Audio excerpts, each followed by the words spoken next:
So WhatsApp guys, চলে এলাম আরো এক ফ্লিপ ফোন নিয়ে, ফাইন্ড N3 ফ্লিপ, যেটা ওপ্পোর ফোন। এটা দেখতে যেমন এলিগেন্ট, তেমনি ভাবে এই ফোনটিতে এমন কিছু নতুন যুক্ত করা হয়েছে যেটা এই ফোনটিকে আরো বেশি আকর্ষণীয় করে তুলেছে। যাই হোক, এই ভিডিওতে আমরা ফোনটি থেকে কেমন পারফরমেন্স পাবো বা ক্যামেরা বা কেমন হবে, সেই সাথে ফোনটির প্রাইস, স্পেসিফিকেশন সম্পর্কে সম্পূর্ণ ডিটেল জানতে পারবো। আশা করবো সম্পূর্ণ ভিডিও জুড়ে আমার সাথেই থাকবেন। তাহলে আসুন শুরু করি আজকের ভিডিওটি।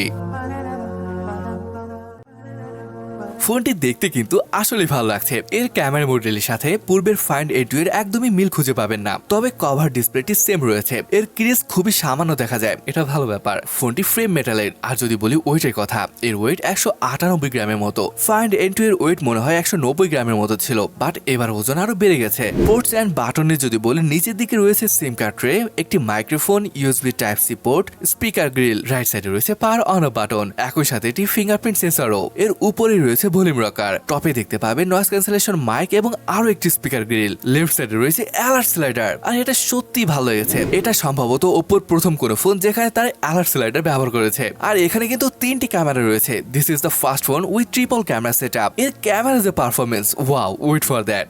ওকে, এখন আসুন ডিসপ্লে নিয়ে কথা বলা যাক। এর ব্যাক সাইডে অর্থাৎ কভার ডিসপ্লে হিসেবে রয়েছে 3.26 ইঞ্চের AMOLED ডিসপ্লে, যেটা পর্যাপ্ত পরিমাণ ব্রাইট, কারণ এখানে রয়েছে 900 নিটস পিক ব্রাইটনেস। ভিতর ডিসপ্লেটির সাইজ 6.8 ইঞ্চি এবং এটি full HD plus LTPO AMOLED display. LTPO display, যার ফলে এখানে ভেরিয়েবল রিফ্রেশ রেট সাপোর্ট করে। এটি 1 হার্জ থেকে 120 হার্জ পর্যন্ত কাজের উপর নির্ভর করে ডাইনামিক্যালি পরিবর্তন হয়। আর হ্যাঁ, কভার ডিসপ্লেটি AMOLED হলেও এখানে কিন্তু 60 হার্জের রিফ্রেশ রেট রয়েছে। ফ্রন্ট ডিসপ্লেটিতে HD10+ এর সাপোর্ট রয়েছে। সেই সাথে ডিসপ্লেটির ব্রাইটনেস দেওয়া হয়েছে 1600 নিটস, যার মানে বেশ ব্রাইট একটা ডিসপ্লে পাচ্ছেন। এর চিন বেচেলকে অ্যাভারেজি বলবো। ডিসপ্লে নিয়ে যখন কথা বলছি, দেখুন ফ্লিপ ফোন বলেন আর ফোল্ডেবল ফোন, এদের কথা আসলেই আসবে হিঞ্জের ডিউরেবিলিটি। এখানে দেখুন ওপ্পো বলছে তাদের এই ফোন 6 লাখ বার ফোল্ড করতে সক্ষম, এমনটা নাকি তারা টেস্ট করেছে। এটা সত্যি দুর্দান্ত ছিল। যেখানে অন্যান্য ফোন 2 লাখ বা 3 লাখ ফোল্ডের নিশ্চয়তা দিচ্ছে, সেখানে 6 লাখ ফোল্ড, মানে আপনি যদি দিনে 160-65 বার ফোল্ড আনফোল্ড করেন, তাও আরামসে 10 বছর চলে যাবে। অলরাইট ফ্রেন্ডস, এখন আসুন বলি ফোনটির স্পেসিফিকেশন নিয়ে। এই ফোনটিতে ব্যবহার করা হয়েছে ফ্ল্যাগশিপ লেভেল প্রসেসর Dimensity 9200, যেটা একটি 4nm চিপ। স্টোরেজ নিয়ে বললে এখানে রয়েছে 12GB RAM, 256GB storage.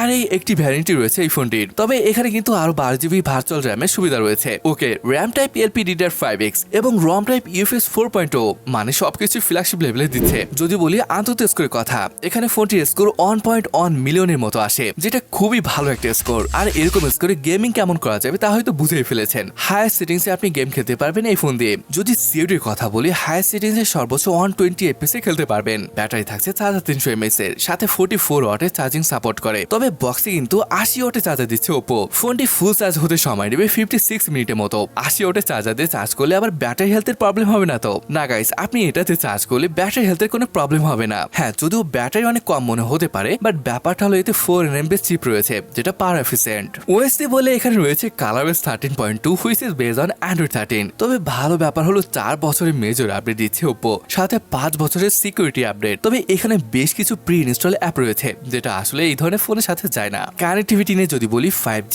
Wi-Fi 7, Bluetooth 5.3, dual 4G VoLTE সহ NFC এর সাপোর্ট রয়েছে। বড় ডিসপ্লে, সাথে ডলবি অ্যাটমস এর সাপোর্ট রয়েছে। এরকম একটা কম্বিনেশনে ভিডিও ভিং এক্সপেরিয়েন্স পাবেন দুর্দান্ত।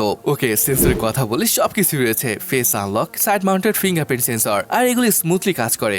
গাইস, যেমনটা বলেছিলাম, এর ক্যামেরা ছিল দুর্দান্ত, মানে আপনি ফ্লিপ ফোনের বেস্ট ক্যামেরা বলতে পারেন। ট্রিপল ক্যামেরার এই ফোনটির মেইন সেন্সরটি 50 মেগাপিক্সেলের Sony IMX890, সেকেন্ড ক্যামেরাটি Sony IMX581 সেন্সর, যেটি 48 মেগাপিক্সেলের আল্ট্রাওয়াইড সেন্সর। থার্ড সেন্সরটিও সনির, যেটা Sony IMX709 সেন্সর। আর এই সেম সেন্সরটিকে কিন্তু এর সেলফি ক্যামেরা হিসেবে দিয়েছে। এবার বলুন কেন সেটা বলবো না। এছাড়াও এখানে Hasselblad এর অনেক ফিচার রয়েছে। ভিডিওগ্রাফি নিয়ে বলে এর ফ্রন্ট এবং ব্যাক দুই সাইড দিয়ে 4K 30 FPS এ শুট করতে পারবেন। যাই হোক, এখন আসুন আগে দেখে ফোনটি আসলে কেমন ফটো তুলতে পারে।